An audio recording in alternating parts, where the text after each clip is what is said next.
Shenoute the Great. Saint Shenoute the Archimandrite was the abbot of the White Monastery in Egypt. He is considered a saint by the Oriental Orthodox Churches, and is one of the most renowned saints of the Coptic Orthodox Church.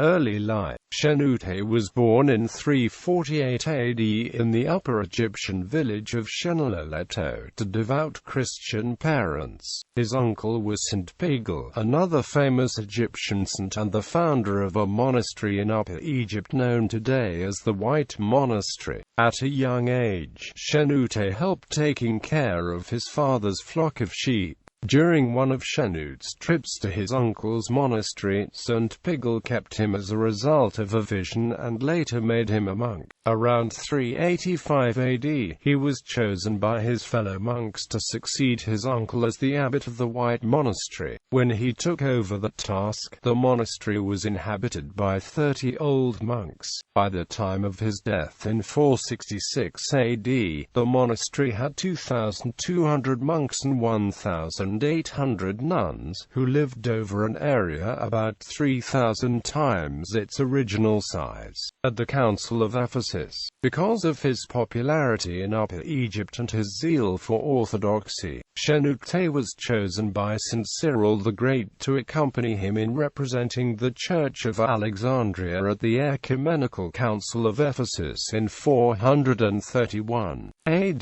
Though he provided the moral support that St. Cyril needed to defeat the heresy of Nestorius, Bishop of Constantinople, the eventual exile of the latter to Akhmim, Shenoute's backyard, was a testimony to the impression that Shenoute had made upon the attendees of this council. Death. On 7 Epip 466 AD, following a short illness possibly brought upon by advanced age, Shenoute died in the presence of his monks. Influence on the monastic movement. From his uncle, Saint Pegel, Shenoute inherited a monastery based on the Pachomian system, though more austere and stringent. This made its followers few in number and probably promoted decline rather than growth. Shenoute implemented a more comprehensive system that was less stringent and more suitable to the surroundings and the background of the people. This new system had an unusual component, which was a covenant to be recited and adhered to literally by the new novices.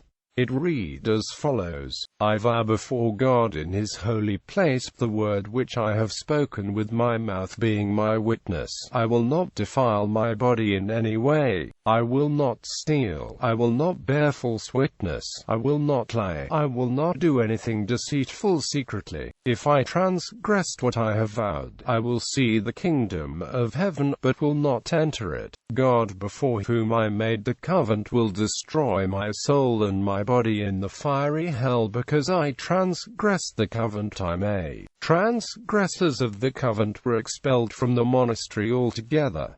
This was considered a near-death sentence for those peasant monks. Another interesting feature of Shenoute's monastic system was the requirement for the new novices to live outside the monastery for a period of time, before they were deemed worthy to be consecrated as monks. This seemed to be at odds with the Nitrian monastic system, which allowed the monks to live away from the monastic settlements only after they became proficient in the monastic life. Shenoute also utilized the time of the monks outside prayer and worship in more varied tasks within the monastery than the Nitrian monks were exposed to. Aside from the traditional trades of rope and basket weaving, the monks engaged in weaving and tailoring linen, cultivation of flax, leatherwork and shoemaking, writing and book binding, carpentry, metal and pottering making. All in all, Shenoute tried as much as possible to employ the monks in their old professions. Such activities made the monastery a vast self-supporting complex, which occupied some 20 square miles of land. As a monastic leader, Shenoute recognized the need for literacy among the monks, so he required all his monks and nuns to learn to read and encouraged more of them to pursue the art of writing manuscripts. This made the monastery more and more appealing to belong to, and consequently made the threat of expulsion seems the more painful. powerful legacy as a national leader. In his laudatory life of Saint Shenoute, his disciple Saint Wissa recounts several incidents of Shenoute coming to the aid of poor Egyptian peasants. One time he went to Akhmim to chastise a pagan because of the oppression he was inflicting on the poor. Another time he acted to eliminate the cause of grief of the peasants that the pagan landlords of Panliao forced by the rotten wine. On a third occasion he risked his life to successfully ask for the freedom of the captives at Psoi from the hands of the Blemmyes warriors. He also at times appealed on behalf of the peasants unto those in power, even unto the Byzantine Emperor Theodosius I.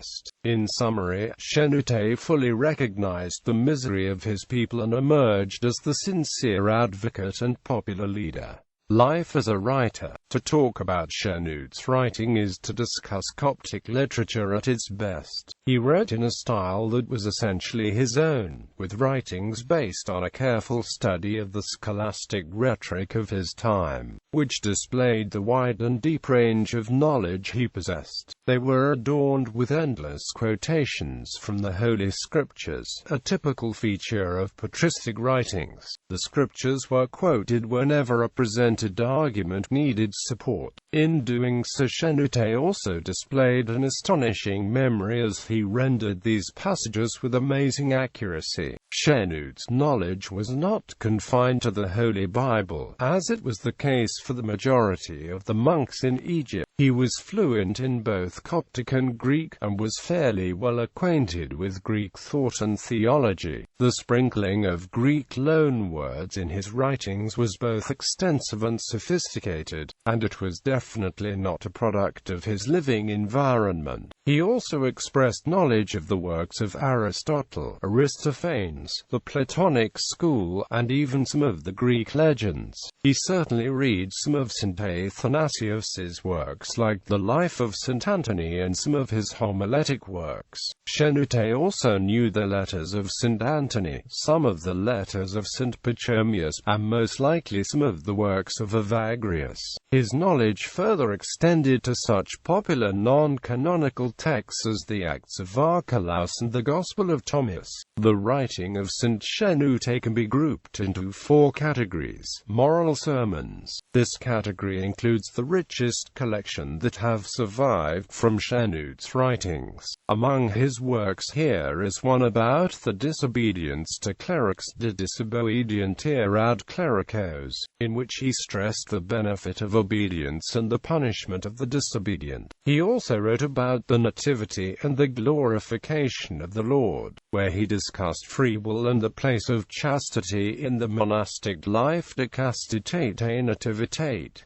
Sermons against the pagans. This category represents an important side of Shenoute's thinking. In one place he portrayed the pagans as worse than demons whose idols shall rightly be destroyed by the Christians. In another sermon he aimed his attack against a pagan, probably a magistrate, who troubles the monks' adversus Satnam. In a third sermon he attacks the concept of fate, in the opinion of the idolaters, as the controlling factor in the life of a person. He encounters with the teaching that nothing actually happens without the will of God, contra idolatras, de spatio vitae. Sermons against the heretics. This category is similar conceptually to the preceding one. Here Shenoute directs his attack against the heretics who corrupted the faith. One encounters in this category one of Shenoute's longest works, which was probably written as a treatise rather than just a sermon. This is the work against the Origenists and the Gnostics, Contra Origenistas et Gnosticos.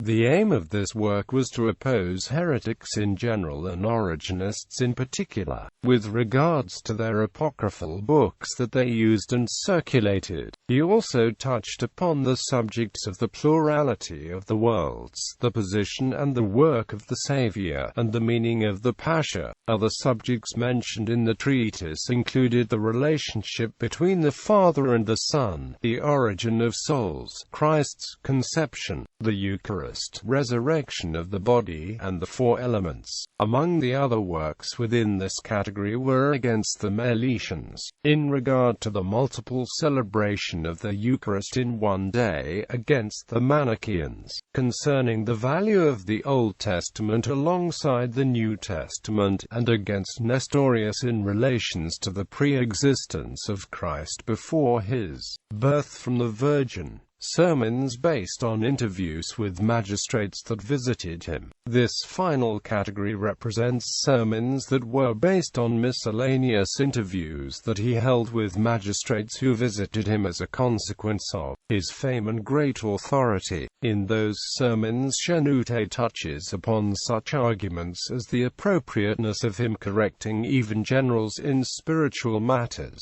the dimensions of the sky and the earth, the devil and free will, and the punishment of sinners. He also discussed the duties of judges and other such important personages as bishops, wealthy people, and generals. As more and more identifications of St. Shenoute's literary works are made, his contribution to Coptic literature appears to be even greater than previously assumed. On the one hand, it is becoming clear that he treated a wide range of subjects, not only monastic ones. This suggests a more favorable assessment of the theological character of his writing, his spirituality, and his moral and nationalistic behavior. On the other hand, he accepted the inclusion of literary activity in the religious field. This sets him apart from the Pichomian system that tended to treat religious literature as mere written instructions with no regard to style being given. He further developed a style that is clearly a product of careful study of the scholastic Greek rhetoric of his time. Monasteries named after St. Shenoute. 4 Coptic Orthodox monasteries worldwide are named after St. Shenoute the Archimandrite, namely, Monastery of St. Shenoute near Sohag, Egypt, also known as the White Monastery. Monastery of St. Shenoute in Milano, Italy. Coptic Monastery of St. Shenoute in Rochester, New York, U.S. St. Shenoute Coptic Orthodox Monastery in Putty, New South Wales, Australia. There is also a Coptic Orthodox Church, St. Mary and St. Shenoute, in Coulsdon, England.